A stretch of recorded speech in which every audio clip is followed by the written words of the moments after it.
Hey, everybody. I had an interesting conversation with Fredrick Brennan, who you may know as the founder of 8chan. 8chan is the anonymous image board that has gotten a ton of negative attention in recent months because mass shooters have posted their sick manifestos there. And Fredrick Brennan has had to deal with an onslaught of media requests and has been put in a position where he is looked to as an authority on what those kinds of sites portend for the wider internet. So I wanted to just delve into those issues with him on a more sustained way that maybe you wouldn't get if you just listened to one of his quick soundbite style interviews. And I thought the discussion bore some fruit, so here we go.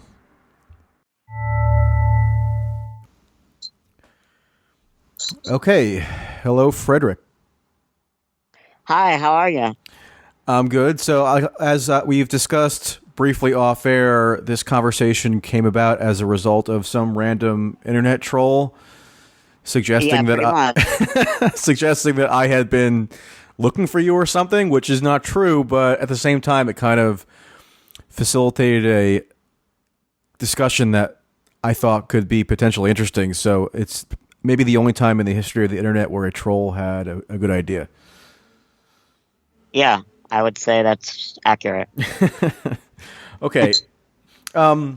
So you've been dealing now with a deluge of media attention recently. Right. I'm just wondering how you've processed all that. What has it been like? Do you feel as though it's been even-handed in general? What are the main takeaways? I mean, it's been pretty crazy these last few months, and it's gotten just, crazier and crazier. With each shooting, it got even crazier than last time. Like, the first one, it was pretty crazy. A lot of people were trying to get into contact with me. And then the Poway shooting, I think because you know how the media works, like only one person died or something like that. So I didn't really get too much contact. Maybe a few were asking for comment. But then with this most recent one, it was crazy. I had like people knocking down my door. Somebody delivered a letter here, and then I refused to talk to them because they did that. Uh, my email was like every day I would have like 30 new requests. Eventually I had to learn, I had to do some research and figure out, okay, the best thing to do is to talk to the wire agencies, right? Like, because there were so many people that wanted to, and I just couldn't fit everybody in. So uh, I figured out that the best thing to do was to talk to like AFP, Reuters, and um, AP, right? And Mm-hmm. then they would share those conversations, I suppose. I guess they have media clients or whatever who buy the tapes. Because after I did that, then I was everywhere. So yeah, it was crazy. How did you manage it on a day-to-day basis? I know you eventually determined that it would be the most prudent thing to just talk to the news wires. But I'm just Yeah. interested just on like a personal level, like how does one person in your position, especially with the time zone differences and everything, like what are the logistical issues in managing There's a a ton. deluge There's like a that? ton. Yeah. Some reporter from like NBC got mad at me because like I had scheduled a time where I would go down to like a hotel and talk to a lot of them all at once. And she couldn't find me there. And then I went home and she was like begging me on the phone, please, come do this with us. So eventually I decided to do it. But yeah, it was crazy. It took up my whole week almost, like just dealing with all these different reporters. And yeah, they feel slighted if you talk to another agency and then you don't talk to them. So ABC News in the US, even though I talked on the phone to somebody from Nightline and they like, not really the phone, like a video call, they still wanted to talk to me more. And so much so that they somehow figured out where I lived and delivered a letter. So then I went public on my Twitter that I wasn't going to talk to anybody that did that. But, yeah, it was totally nuts. And it's like, they call it like 15 minutes of fame, right? Well, due to how many times it's happened to me, I've had like, I don't know, 45 minutes, an hour. But yeah, it's crazy. When ABC delivered a letter to you, was it just through the Philippine mail carrier? Nope, Or nope, nope, nope, nope. They sent a producer with a letter and then called because I live in like a condo and there's security downstairs and you just can't come upstairs and knock on the door. So they sent a producer with a letter, and then that person hand delivered the letter to my wife, and then I think I read it that night or maybe the next morning. But you know, the letter was just exactly the same thing that they'd already emailed me. It looked like they just printed out the email they sent and then sent a producer to come here and bring it. It really, yeah, that really ticked me off because I didn't have a uh, like a secretary or anything dealing with this. It was just me answering all the emails, and I did get mixed up on a few of them, but the ABC thing was totally their fault because they started calling here, and then that's when I called them back, and I said some not exactly nice things to them, and then when they figured out that I already talked to Nightline, suddenly they were all apologetic. Oh, we got our wires crossed, whatever that means. But yeah, I totally nuts. in dealing with these people, do you get the sense that they are, intellectually curious, or that they're fluent in the issues at hand, or they're just trying to like get a quote from you that's gonna make a big splash because it's tethered to an incendiary news cycle? Well, I mean, obviously, the most important thing to them is the story, and they're reporters, and I don't hate reporters. I deal with them, unfortunately, quite a lot now. I've met a ton of them, and I've sort of learned like what their angle are and what they're looking for. I would say that like in this certain situation, it was really bizarre to have like a whole paparazzi type deal, considering that I'm not a celebrity. Uh, I wasn't even involved in 8chan at the time, but for me, it's like a catch-22 because I have in the past totally ignored requests for comment or just emailed back with the words no comment or I don't wish to comment or like that. And then mistakes will turn up printed in the press, pretty big ones that affect my life. Like they'll write 8chan owner Fred Brennan did not comment on this story, things like that. Like they'll make mistakes that like assume that I'm still somehow in control of 8chan, which makes everything a lot worse.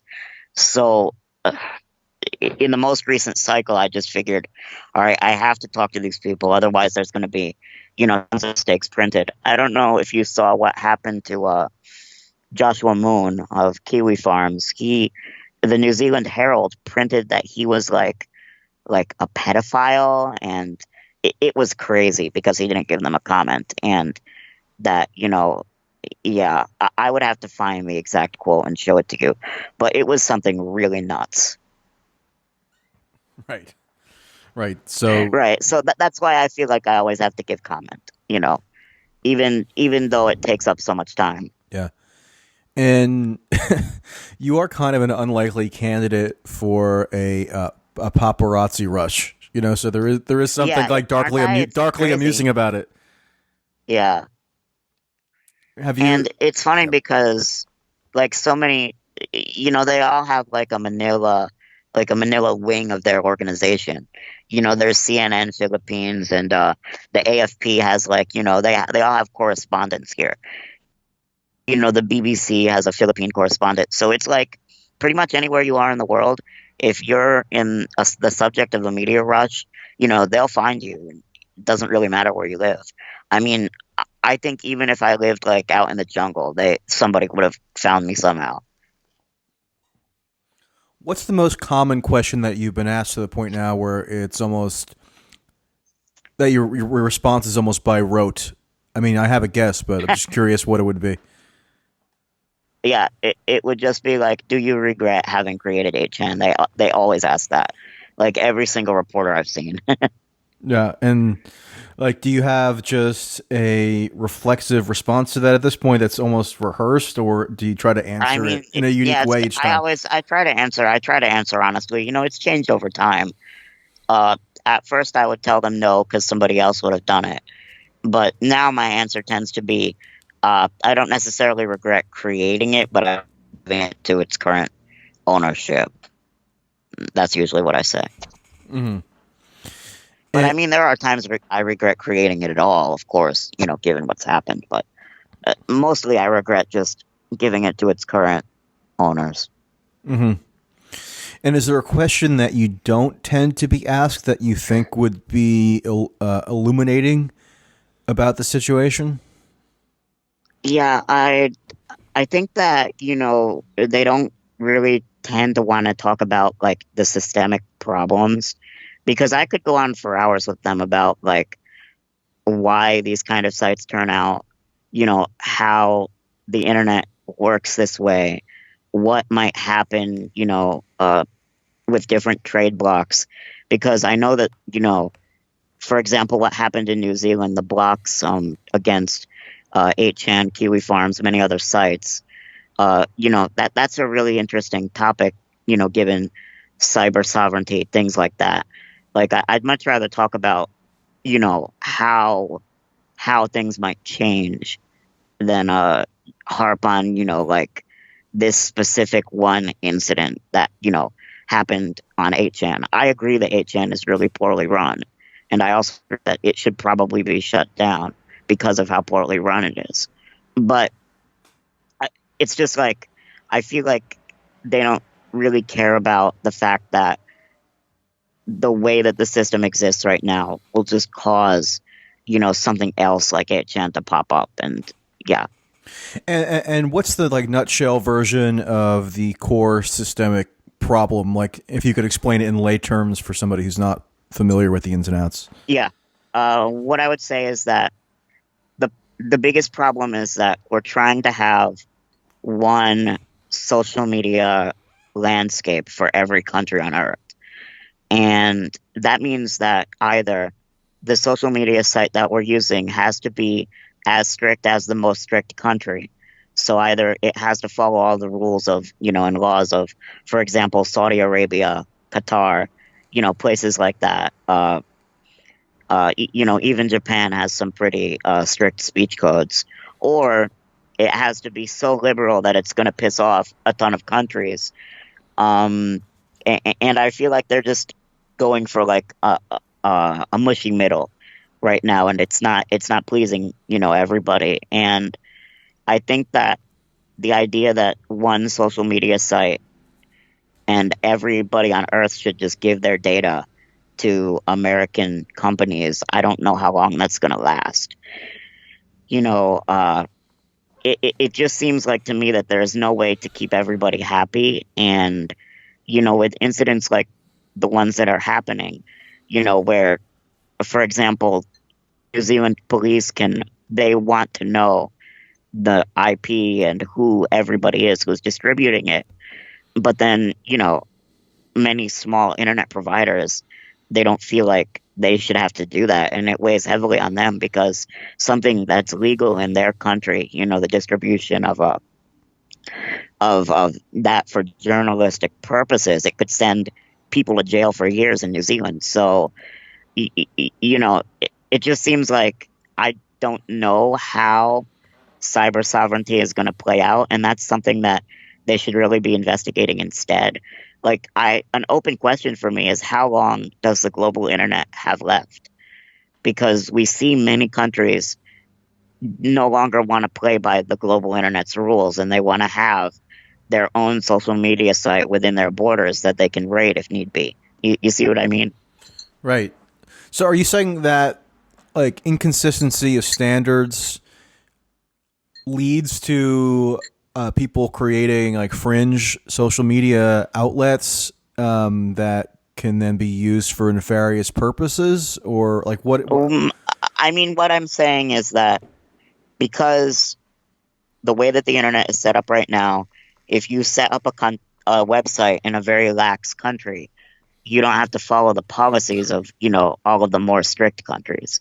And so far, at least as far as speech is concerned, right, the United States is the most lax one. And I'm not saying that it's right that other countries, want to have so much control over the speech within their borders.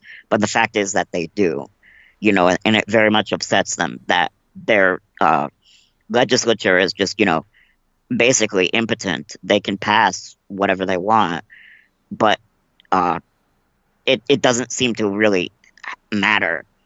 It might matter for the huge companies that have a like a subsidiary in most countries, but for the small sites, uh, they do better by just telling the governments of small countries like New Zealand to stop bothering them. We're not going to do it because we don't have to legally, and that will increase their traffic. So because all the other big sites are shutting it down. Mm-hmm. But hasn't it been the case for a long time now that, for example, China has its own very specific Right. Yeah, and I regulations feel where, like that. right. So there hasn't really been a global internet. I mean, unless you remove China from the equation, which is like a massive Well, country. So yeah. I mean, exactly. You're right. There has been. It seemed like at least for quite a few years here, China was the only exception. But now we can really see that China's model is spreading even to places where you wouldn't think it would spread. I mean, like I said, in New Zealand and Australia, they blocked a ton of different websites.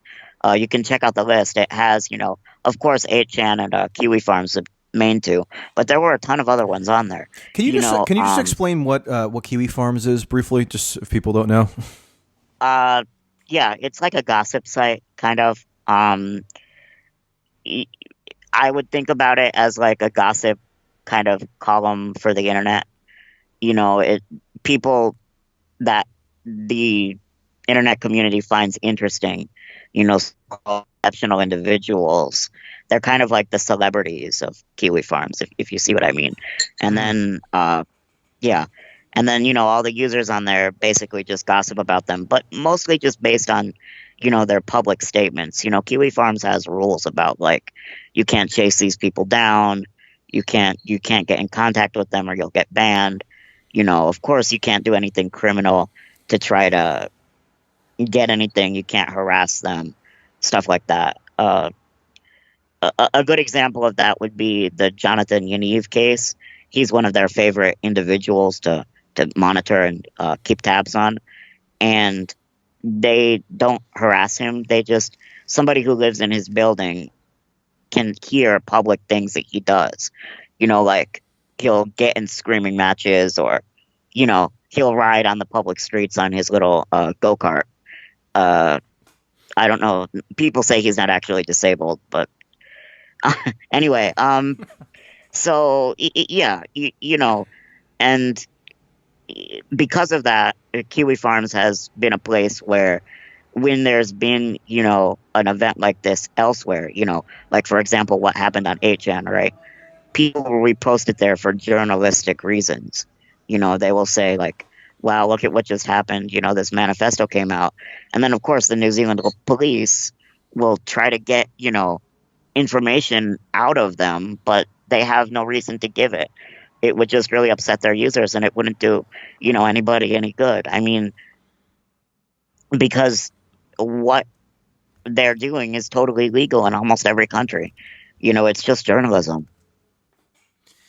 And then how do you connect that systemic problem to the more specific problem of mass shooting incidents or something that's kind of a salacious event occurring that can be traced to a particular forum? Like, how does that, how do those Yeah. two things merge in your mind? Well, it's definitely hard because it's like, on the one hand, like I said, you have this problem where for most countries their laws stop as soon as somebody opens up a computer.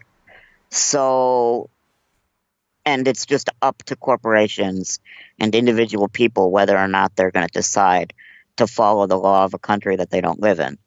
And so when you have something like what happened on 8chan, it's genuinely like confusing, like what should be done, right? Because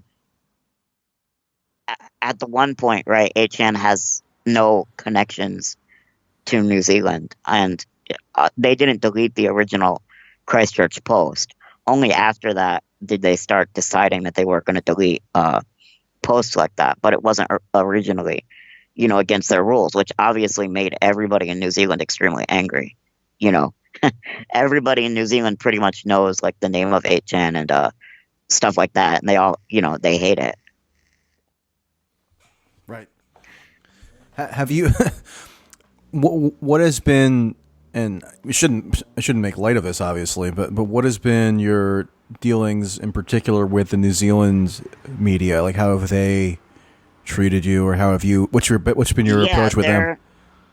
they're very different, right? Because it has such a personal, for them it's like very personal, unlike, other organizations that are just kind of reporting the story.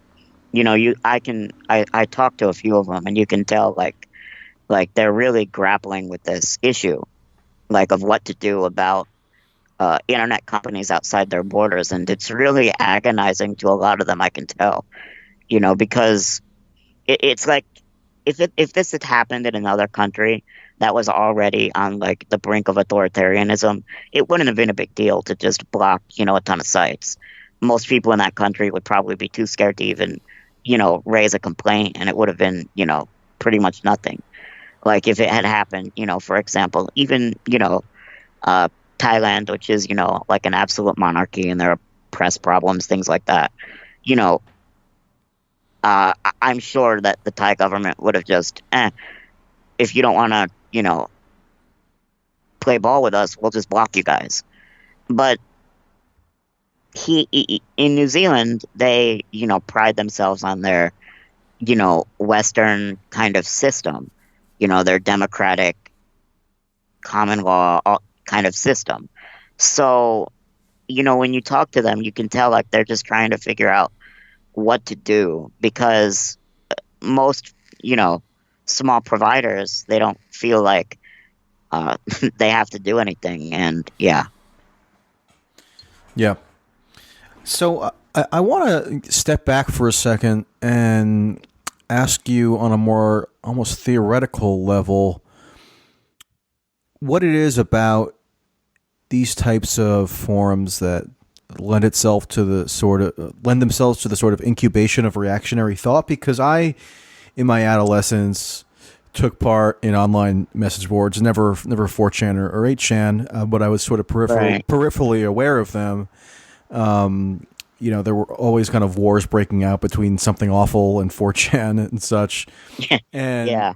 and, you know, you can imagine a scenario where an entirely freewheeling forum where nothing is regulated didn't necessarily lead to reactionary thought, right? It doesn't seem like there's a necessary connection there. I don't know because it Or seems is like it? it's happened many times. It seems like it's happened over and over. It happened, on 4chan's politics board. It happened on, of course, 8chan itself. Uh, Back when Reddit was a lot less moderated, there were tons of boards for, as you're calling, reactionary thought.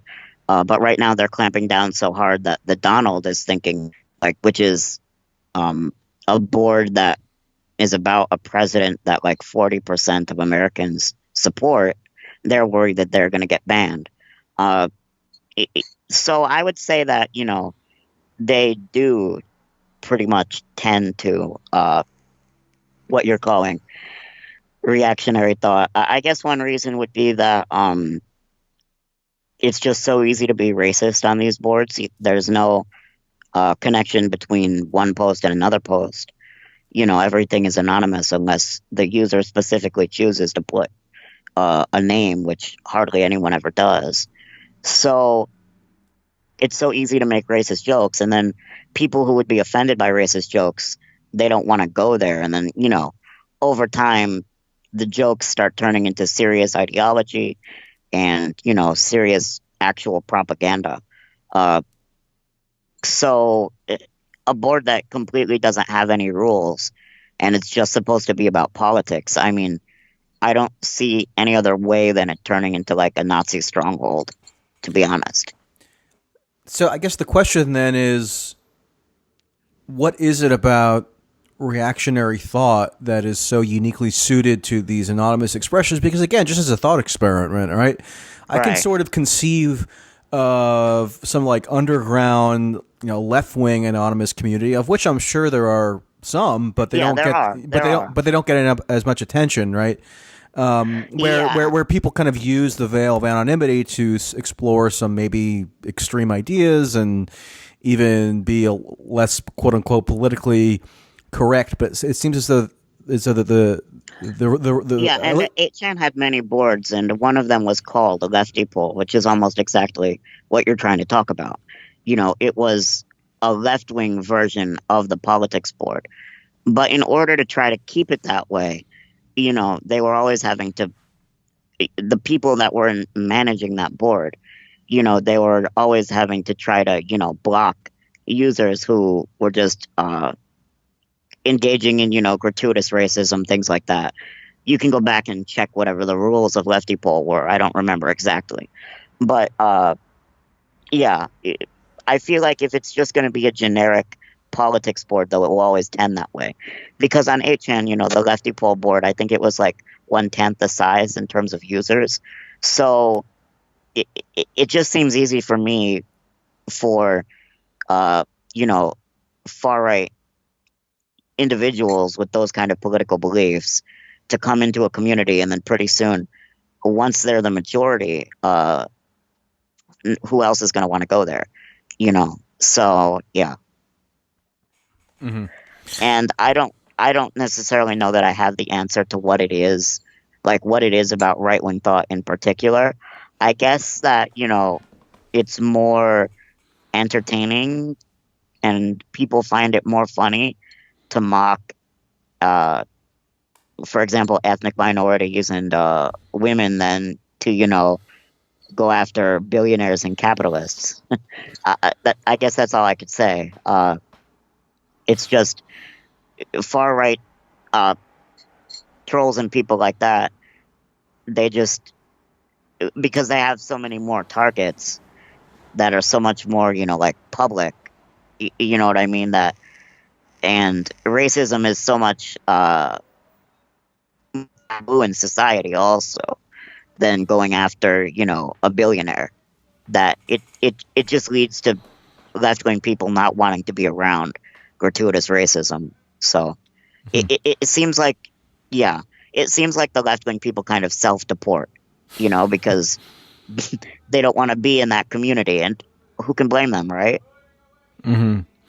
Yeah, even just thinking back to my adolescence, there were definitely what you might call reactionary strains of thought in the online communities that I Right. dealt with, but they weren't Yeah. so dominant that you felt as though you had to just concede full authority to them, right?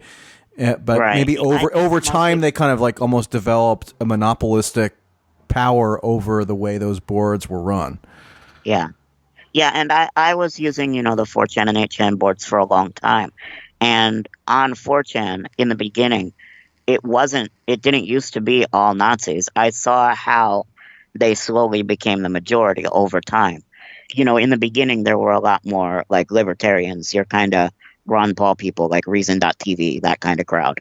But over time, those guys kind of either left or converted or started dabbling in more, reactionary thought than before.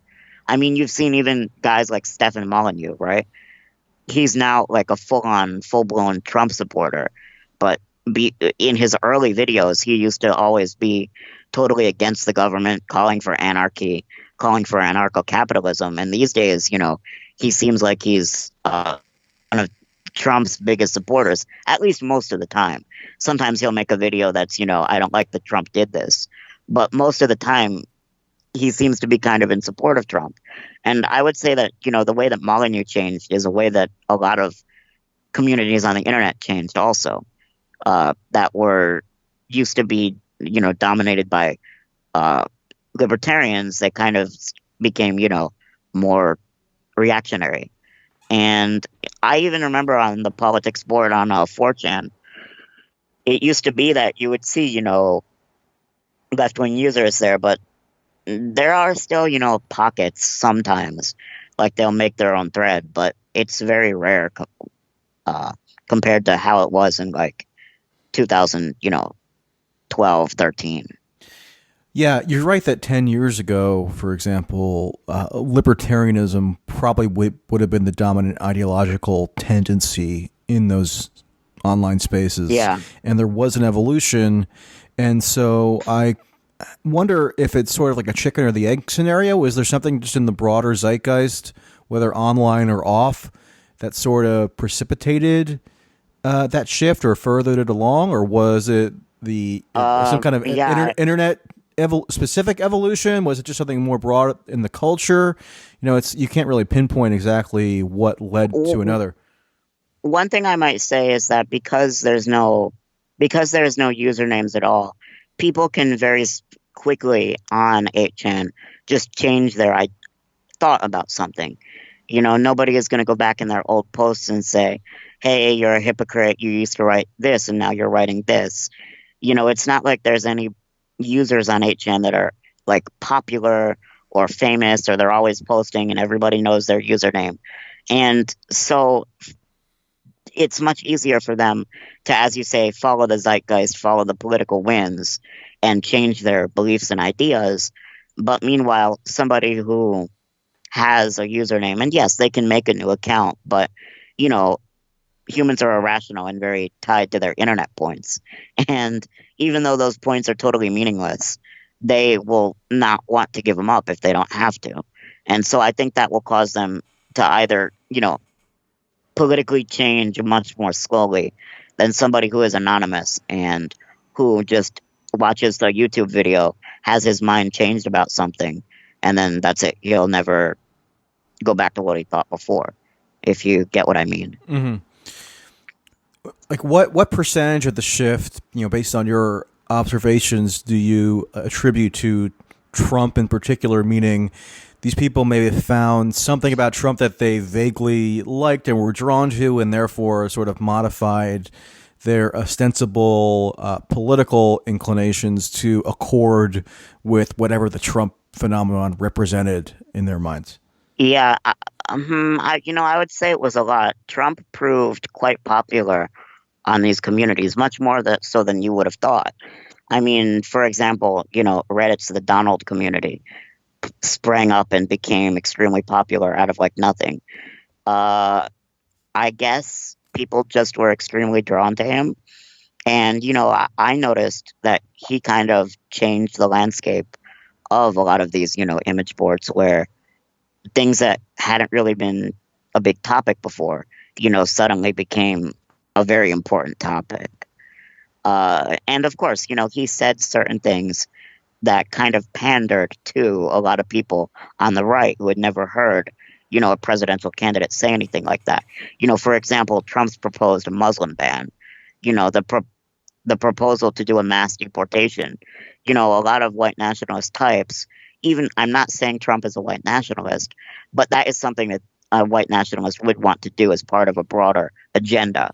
A white nationalist wouldn't stop at what Trump has done.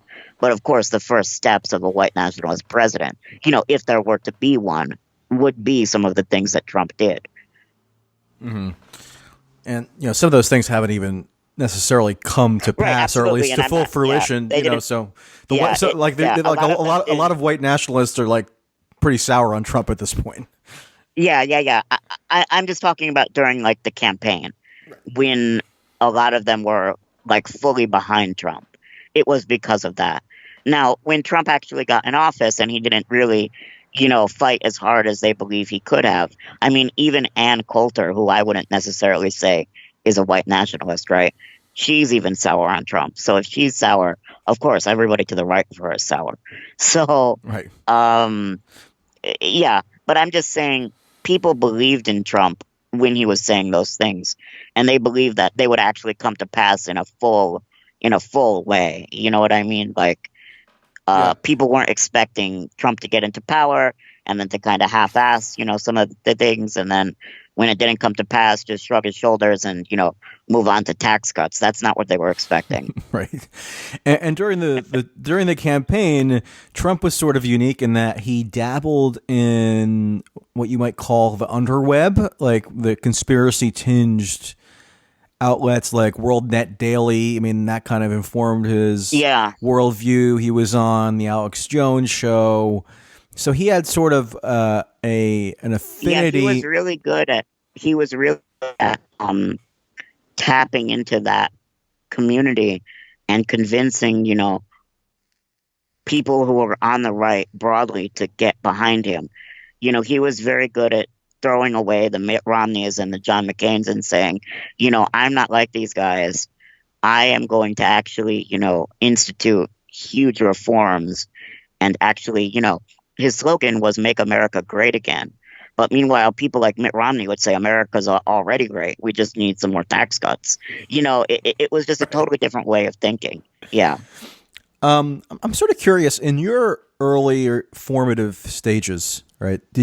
Were you hmm motivated by any kind of recognizably political motive, right? Was like Sort of. In 2012, when I turned 18, I registered Republican to vote for Ron Paul, and I was very much excited by Ron Paul's campaigning, things like that. I really liked his idea of ending the endless wars, and at the time, I wouldn't necessarily say that I agree with this now, but I thought it might have even been a good idea to end the Federal Reserve. These days, I don't think I know enough about monetary policy to come up with something like that. It might still be a good idea, but I'm just saying I don't know. But back then I would definitely say that I was a libertarian for sure, and Paul was very exciting to me, and a lot of other users on 4chan at the time were just as I said, just like that. mhm. So was that a factor in your development of 8chan? I mean, could you kind of like in I would hindsight, say not right? really. I mean, maybe a little, sure. I mean, that kind of libertarian mindset definitely led me to believe that 8chan would come out to be like an unimpeachable good, right? That on balance it would be more good than bad, because libertarianism at its core is the belief that more freedom is always a good thing. So yes, there is a argument for that, but there's also an argument that no, uh, for that 8chan was a lot more for practical reasons.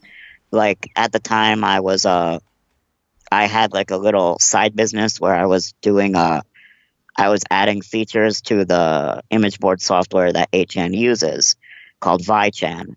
And I was basically different admins of image boards would pay me for basically ViChan support. And, either I would help them install it or I would add a feature for them. And so maybe while I was high originally, I might have thought, oh, 8chan's going to totally change the world and, it's all about freedom and stuff like that. But, the reason I finished it after I came down was highly practical. It was, okay, if I do this, I can show it to my clients, I can pass it around, and people will see that I'm really good at hacking ViChan because I basically turned it into Reddit, and then I'll get more business, which did end up happening. And when you say you were high, famously, you Yes, decided to come up with 8chan as the result of a psychedelic mushroom trip. yes, absolutely, yes. If people aren't fully familiar, which is Yep, it's totally true. I came up with the idea while I was high on mushrooms. I've said it many times. yeah. I basically just came up with like rudimentary song ideas when I took mushrooms. So Yeah, you had a more transformative revelation than I did.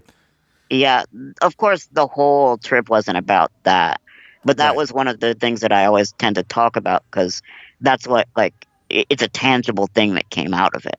You know, it was a long one. I think I did way too much, but it lasted many hours. It wasn't all about 8chan, but that's the only physical thing that came out of it.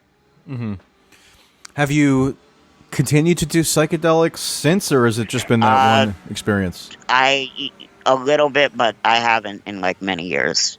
Hmm. The last time I think would be 2016. So do you think that there is any value still in anonymous online communication, or have you been forced to kind of question that premise?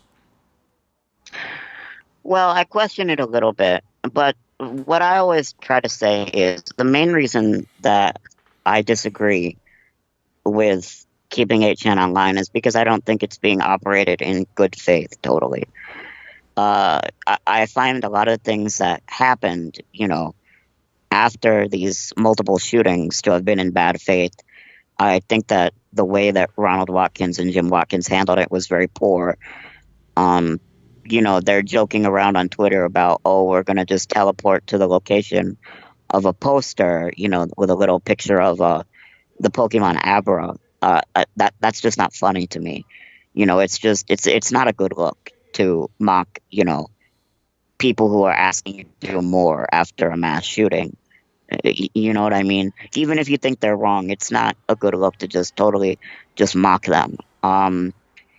They did multiple things that just to me show that they're really not interested in operating a community that's like neutral.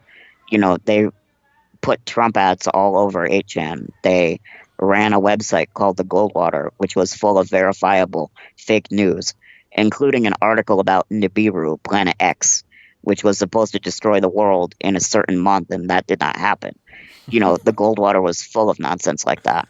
And I just feel like they cannot, in good faith, run a site like this. They're too incompetent. They left up the expression embrace infamy after all three shootings, and they've never apologized for that. They kept open, the politics board where all these manifestos were posted, and I'm not saying they had to shut it down permanently, but at least temporarily, put it into, and they even wrote to the Congress that they are planning to do that as a countermeasure, which, finally, but it's kind of too little too late. And, they also wrote other nonsense that they're the best friends of the LGBTQ community. I mean, they're laying it on really thick to the Congress members because, it's just ridiculous. And for me, the best thing that could happen is 8chan would never come back. Other people who kind of understand the community more and are willing to take countermeasures if, God forbid, anything like this happens again, will hopefully pop up and take its place. 4chan, but not only 4chan, but all the other image boards that exist. I was yesterday, I was doing a question and answer session on a Spanish image board named Hispachan, right? And people are telling me, oh, why do you hate image boards? And I'm like, well, I don't. Because if I did, why would I be doing this question and answer session on an image board? So for me, it's not the boards themselves that I hate. It's just I feel like it's all about operating in good faith, and there are so many reasons to believe that 8chan and Jim Watkins are not. So you still think it's feasible that somebody operating in good faith, so doing the opposite of what these guys are doing, could manage a healthy, anonymous image board community? What I would say is it really all depends on, good faith matters, but there also needs to be changes in broader society. We can't expect image boards to be the one that are going to fix everything. There are still many other problems in American society. poverty. A lot of these shootings have happened after people have been fired. I would say that that's a good tip, that people just, they feel like they can't, rightly or wrongly, mentally ill people feel like after they lose their job, that's it. They're, screwed. Uh, uh, y- I, you know, I would definitely, I'm not an NRA supporter. I would say that, common sense gun reform would probably help a lot. This seems to only happen in the United States, which has more guns than people. Um, and I don't really think that that's necessarily controversial. It might be among your listeners, but, over 70% of Americans believe that. Um, you know, there's so many other things that could be done, and image boards shouldn't necessarily be leading the charge. But at the same time, I would say that other countries around the world, like New Zealand, uh, it's really up to them, and they should not necessarily feel like boxed in by the way the internet works. And I would say that, in a democratic country like New Zealand, if they decide that they're going to change the rules of their local internet, to enact more sovereignty over the computers in their country, I would say that's their right. So that's really my two answers. Yeah. So how has this post 8chan experience of yours, where you're dealing with these constant media requests and you're having to think about sort of the abstract issues involved, how has it sort of impacted your own political development? I don't know how much you really think about these issues in those terms, but like, do you have like a partisan affiliation now, or do you have opinions on like the current electoral cycle? Like, does that play a role at all in your thinking on these issues? Sometimes I'll joke on Twitter, like, hashtag Yang Gang, hashtag Yang 2020, stuff like that. I mean, I wouldn't be upset if, Yang was the Democratic nominee. But at the same time, I'm not a political activist. I'm not, out there on the pavement. I don't even live in the U.S. And Yang specifically said that uh, if his proposal ever somehow miraculously passed the Congress, which it wouldn't, even if he became president, which is such a long shot, I wouldn't be able to collect it because I don't live in the U.S.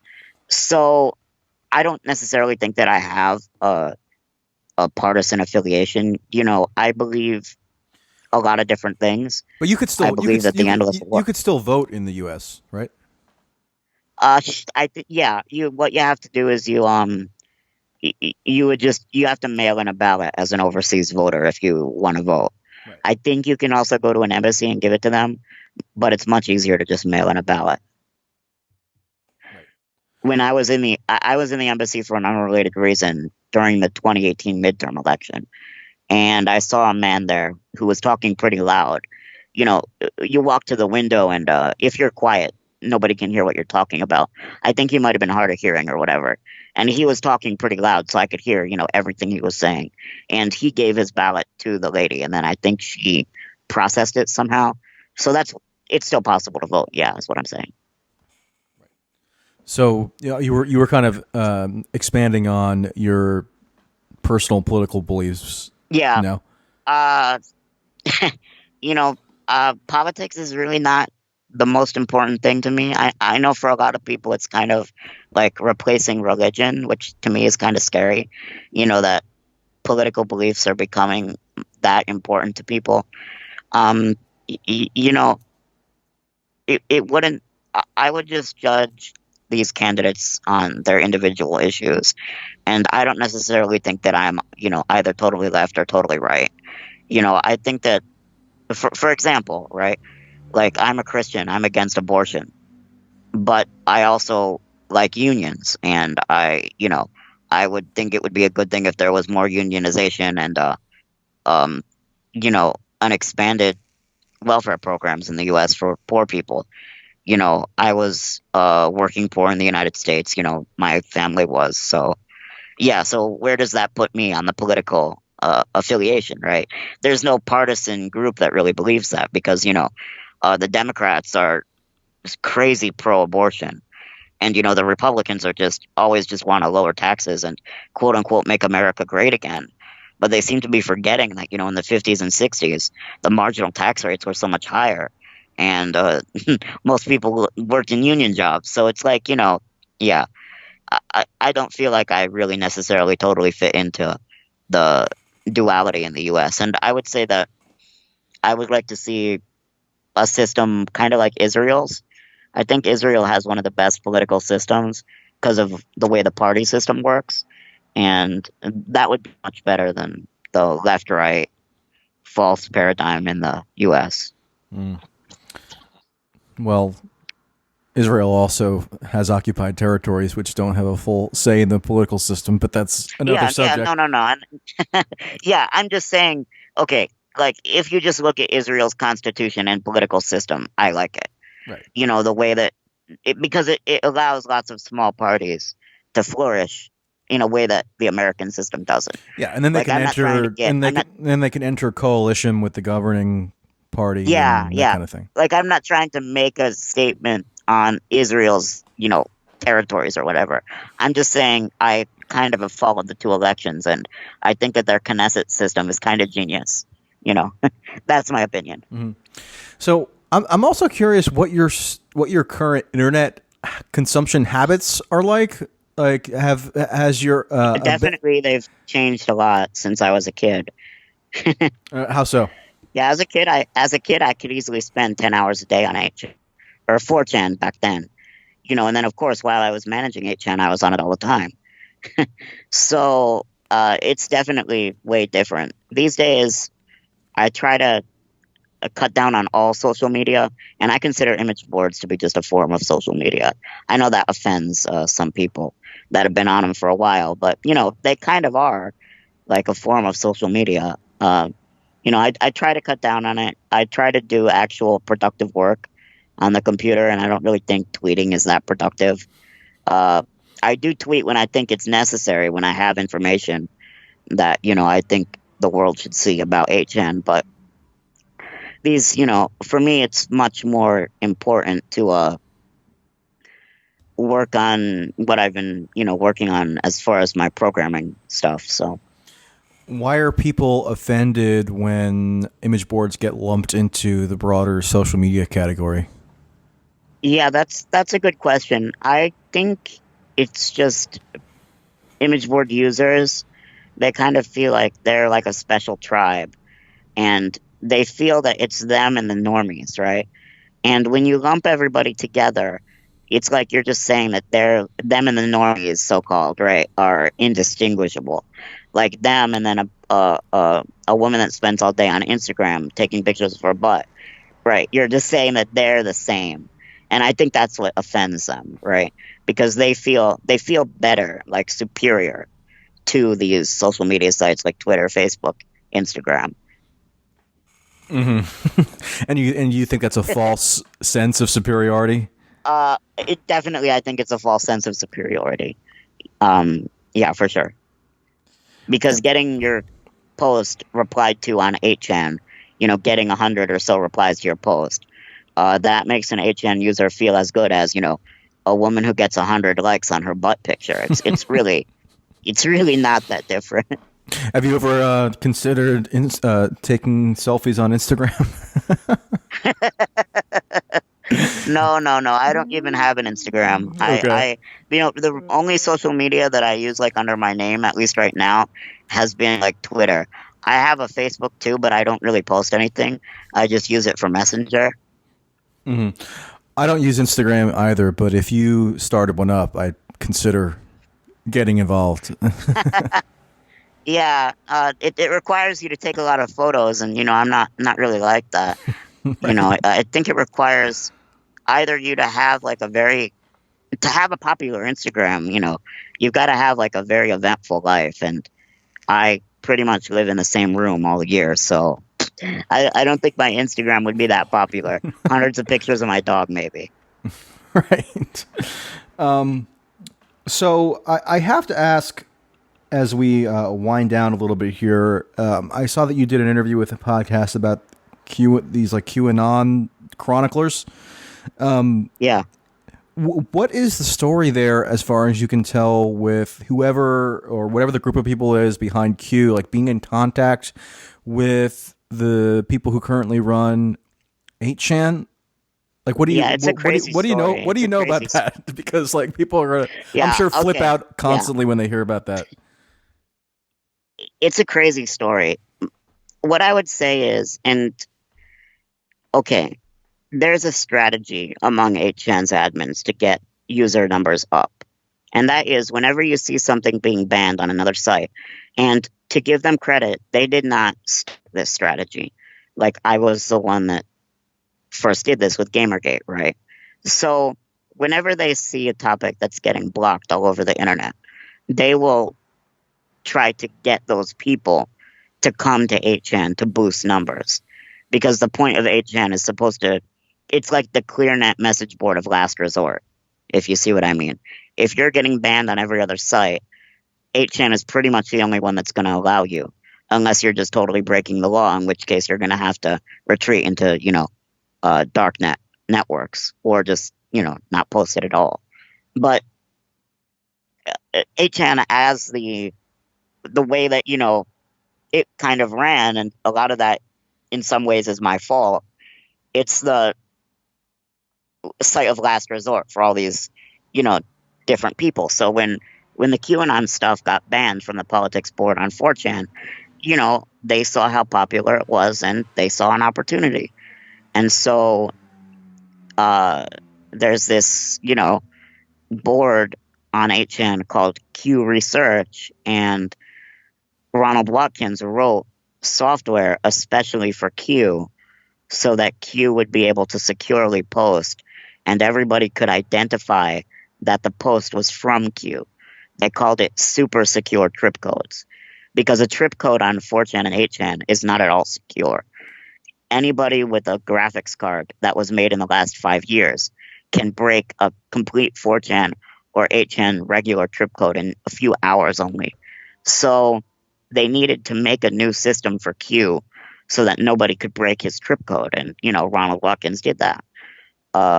And yes, he was in contact with Q, according to not only him, but to the so-called board owner of the Q Research Board.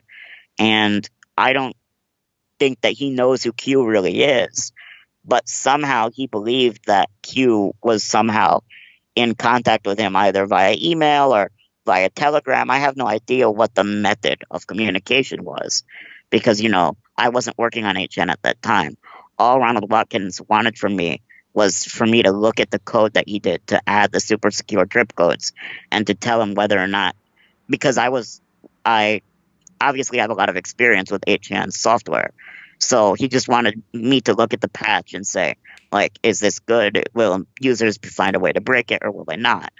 And, the patch looked good to me and nobody has broken it. So, yeah, I told him it looked good to me. And then he sent that confirmation back to Q. And then Q started posting on 8chan. That's a number of events the way that I know it. But, other people have said that they don't believe that they think that the 8chan queue is a totally different queue and that there's an original 4chan queue and that there was a break there. I don't want to take an opinion on that because number one, I don't really care. But number two, um, I have no way to prove it either way. All I know is that Ron definitely courted Q and the Q users. Do you think it's possible that Ron was simply BSing as sort of a marketing strategy, or do you think that he genuinely believed he was in touch with whatever this entity is? I definitely think Ron was BSing. Oh, yeah. I talked to him. We met up in Japan once. He would come here to Manila every few months, and he would usually, meet me. So we had plenty of opportunities to meet up in person and talk. And I would say, he would ask me.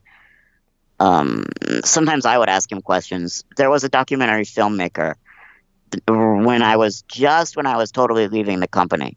Like he came in October or November of 2018, and it was just when I was on the brink of leaving. I left in December, totally 2018. The company's pretty big, so I wasn't working on 8chan since 2016. But for those 2 years, I was still working, at the same company, just on 2 channel instead.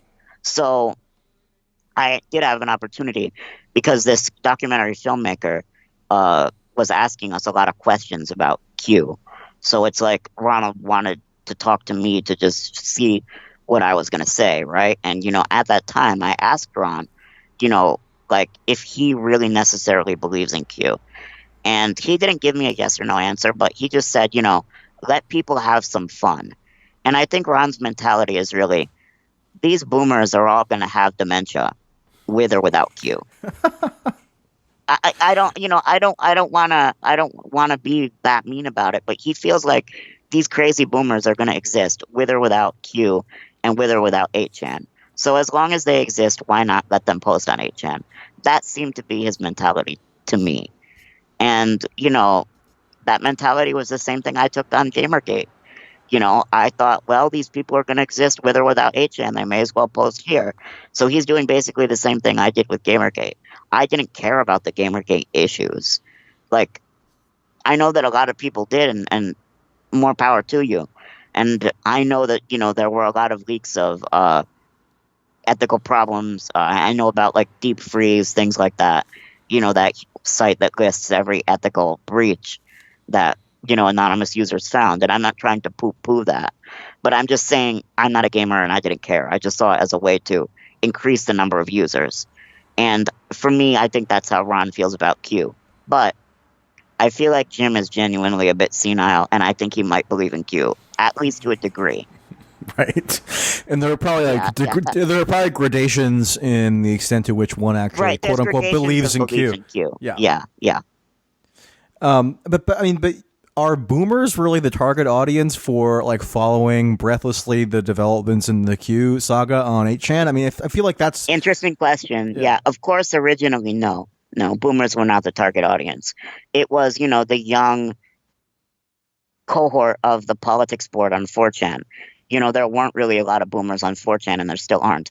The original posts by the so-called Q clearance patriot, it had a younger audience, but over time, that audience started to get older and older and older. There's reasons for that. Q seemed to specifically be courting when Q kind of saw that boomers were attracted to him.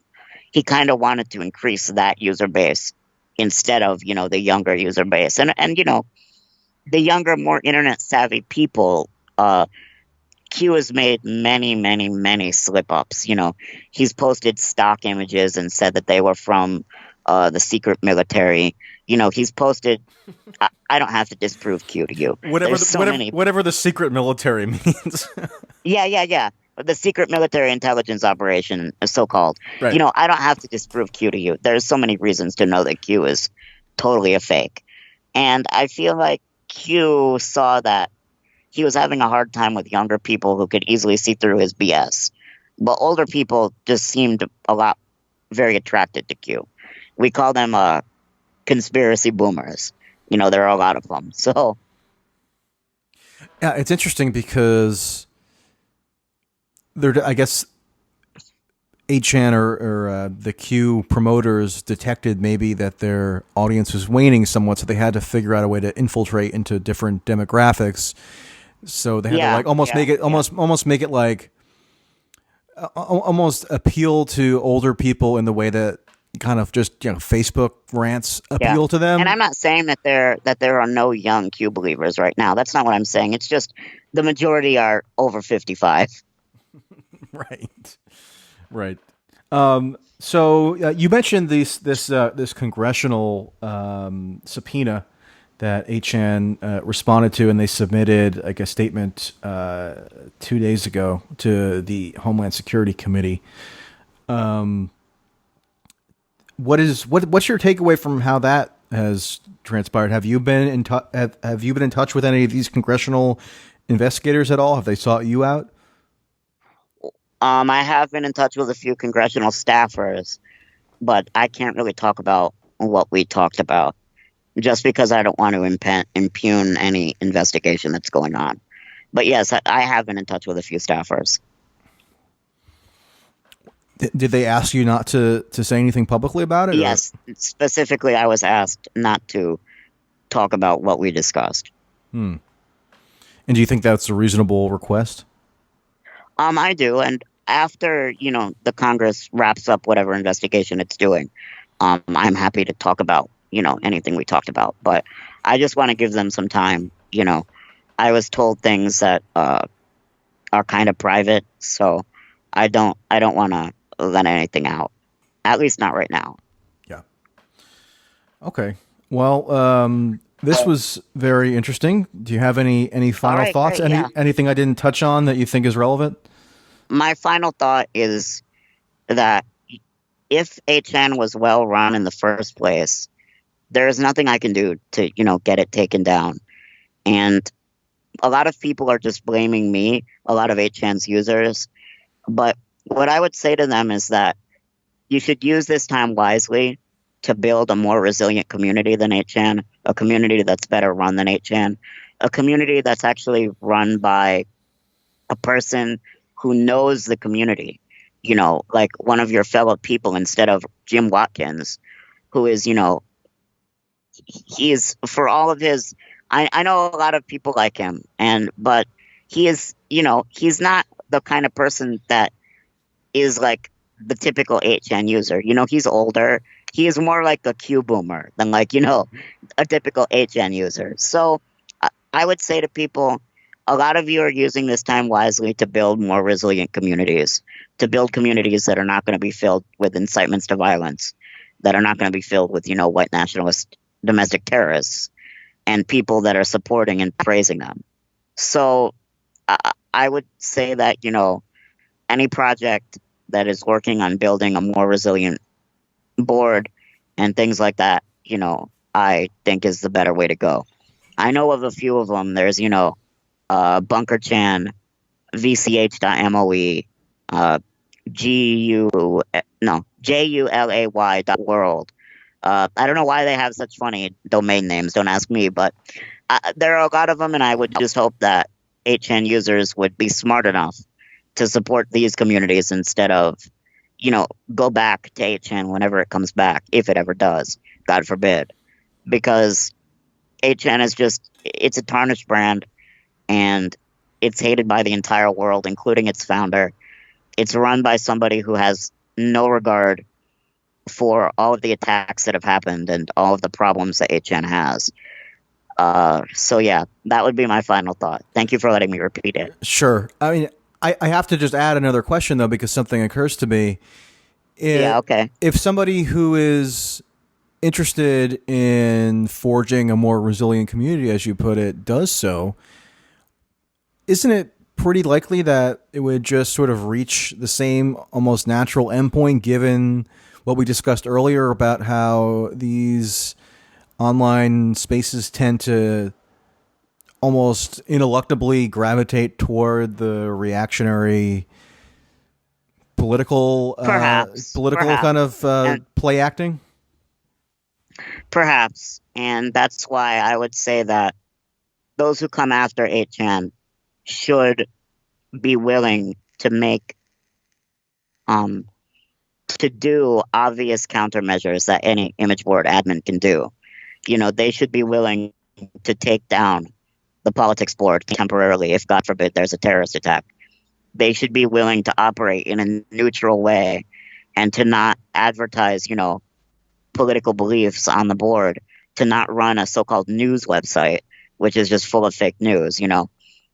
They should be willing to try to steer things in a neutral way and not to tolerate, violence or anybody that's advocating violence. So I definitely don't support another board with the same rules as HN vis-a-vis, violence. I think anybody that posts, I want to shoot up a synagogue or, all Jews should die, things like that, given what's happened, that kind of thing should not ever be tolerated again.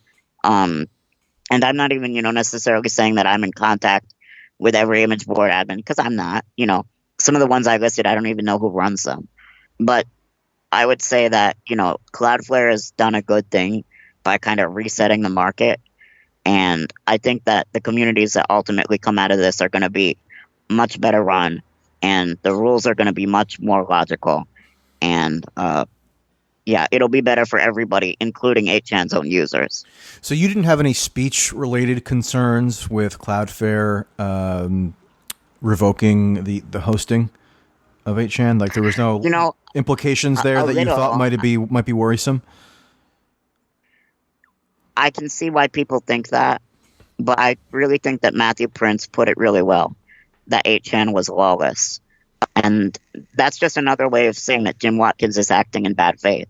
You know, Cloudflare, despite tremendous pressure, has continued to support 4chan, Kiwi Farms, sites like that, that are just as controversial as 8chan. It's all about, you know, the public being able to believe that admins are acting in good faith. And I believe that both 4chan and Kiwi Farms admins are, you know, and so does Cloudflare. So I don't know if it's necessarily a speech issue. It's an issue of choosing who is going to run these communities that need this kind of special care. And as far as the animosity that's directed at you personally, I mean, what are the main complaints people have? They just think that you're, I mean, what do they say in terms of why they are so hostile towards you now? You know, I get tons of hate messages. I don't, you know, I'm not going to repeat the worst ones, but, you know, people will tell me you should be ashamed for going against your creation. A good captain goes down with the ship, you know, things like that.